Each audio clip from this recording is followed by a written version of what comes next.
South America is an interesting region in the game Twilight Struggle.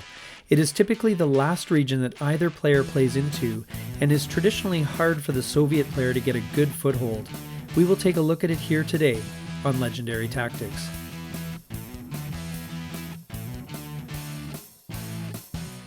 South America is a challenging region for both players. It can be hard to get into, hard to hold on to, and hard to dominate. But it also offers a lot of potential victory points that can swing the tide of the Cold War in your favor. Both players will need to understand optimal play in the region, and we'll take a look at that here now. First of all, let's take a look at the region itself. South America has 10 countries, of which 4 are battlegrounds. Interestingly, the battlegrounds are arranged in a set of 2 pairs, Venezuela and Brazil in the north, and Chile and Argentina in the south. In South America, presence is worth 2 victory points, domination is worth 5, and control is worth 6 victory points. And of course, you get 1 victory point per controlled battleground country in the region. If you split the battlegrounds between you both, the scoring will essentially be a wash. However, if you dominate the region with only a 3-to-1 differential, it is worth 5 victory points to you, which is similar to, say, scoring a typical Europe domination. For that reason, you're not going to want to neglect South America. Arguably, South America is simultaneously the hardest region for both sides to get into, and perhaps because of this fact, the easiest to control. And it sounds strange to say, but South America is also quite swingy, and it's not unusual for domination to go back and forth over the course of the game. Part of the reason for that is because, like Africa, it is notoriously vulnerable to realignments. With a bit of an investment of influence, easy realignment roles can be set up. The ones to look out for will be Chile and Uruguay realigning Argentina, Peru and Argentina realigning Chile, and Venezuela and Uruguay realigning Brazil.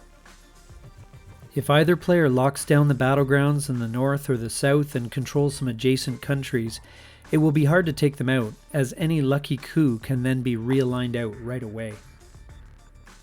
For the USSR, you need to make the most of your limited options to get into the region. Destalinization is both your earliest and likely best opportunity to get in there. Use it to get into places like Chile, where it is hard to coup you out. Make sure you play it at DEFCON 2, reallocate some influence to South American battlegrounds, and follow up with more influence in a later action round in the same turn to reinforce them. If you don't get destalinization in hand, your only other option in the early war is to look for a coup opportunity. If the US is unwise enough to try to access the region via Colombia, make the Americans pay and hit him with a big coup there. When the mid-war arrives, things only get marginally better for the Soviets. Allende is a solid card to help you get into the region, especially because Chile has such a high stability that it's unlikely that the US will chance a coup attempt there. There is also the optional card, Che, which can give you a lot of flexibility in that it can create or respond to 2 threats at once.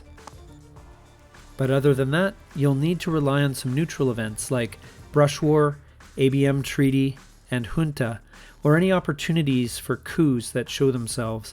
Latin American death squads can, in theory, help with this, but in practice it isn't used very much.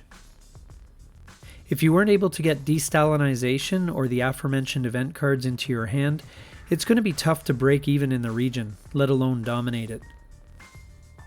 Additionally, as it scores for OPEC, Venezuela will be especially important for you. Do what you can to prioritize and grab control of it. In the late war, there are a couple of events that can be of help. Interestingly, one of them is a US event, the Iron Lady. While it costs you the ability to play socialist governments, gaining 1 influence in Argentina can be helpful. Headline this event and follow up with an Action Round 1 coup, and hopefully you will be able to flip the battleground country to your side.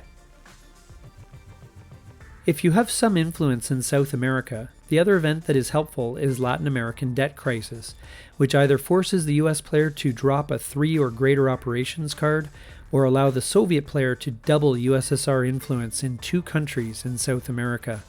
Obviously, this one is situational. as it could be amazing on one hand, or on the other hand, completely useless, depending on the board situation. But if the region is hotly contested, this is a pretty good event, again, especially as a headline. For the United States, this is a region that generally tends to tilt your way, much as the Middle East tends to fall more under Soviet control as the game progresses. You have numerous great event cards in addition to the neutral ones that can keep you in contention there. In the early war, placing influence from Panama into Colombia is your only way in, and this is less than desirable as Colombia is not the most stable country on which to build your bridge across to the continent. A savvy Soviet player will coup Colombia right away, which might worsen your position if they have already landed via their de-Stalinization event. Luckily, you won't likely have a lot of ops to spare for South America anyway, so it's not really something you'll be looking at seriously. The mid-war is really when the US makes headway into South America. There are some obviously great events like Panama Canal Returned, which helps you get into Venezuela and can be particularly good as a last action round play. OAS Founded is a great event to help you get into the region, provided you play it at DEFCON 2 so the Soviets cannot respond right away. Puppet Governments can also be helpful as long as you get it early enough in the mid-war and you play it at DEFCON 2. Remember that all these events will require some influence reinforcement. The opportunities they provide will not be enough on their own to carry the day, so make their play part of a greater plan. Other US event cards can also be helpful, like nuclear subs, which can help you out with the odd coup in the region. And Voice of America is great to remove Soviet influence from the region, hopefully entirely. On the scoring side of things, the US also has Alliance for Progress, but this is generally best saved for later in the game, when it is likely going to be worth more points to you. By the late war, you are hopefully consolidating your position in South America and are beginning to rake in the points. There aren't a lot of events that really help you, but hopefully you have a few left over from the mid-war that can continue to be of assistance. So in summary, the USSR might have some trouble getting into South America as they don't have many entry points and the US can potentially defuse those in the course of their play. Make it a priority to get in there with the de-Stalinization event early and fight hard for the region.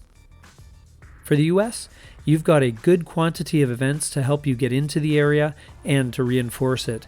South America is a spot where follow-up is necessary as soon as possible after an event, so don't neglect to reinforce one of your good events with influence to really lock it down. This can be a great region to help you gain ground on the Soviets in the mid-war and afterwards. This has been our analysis of the South America scoring card in Twilight Struggle. Thank you so much for watching. We hope you got some value out of this video, and if you did, please take a moment to like, comment, and subscribe down below. This is Legendary Tactics.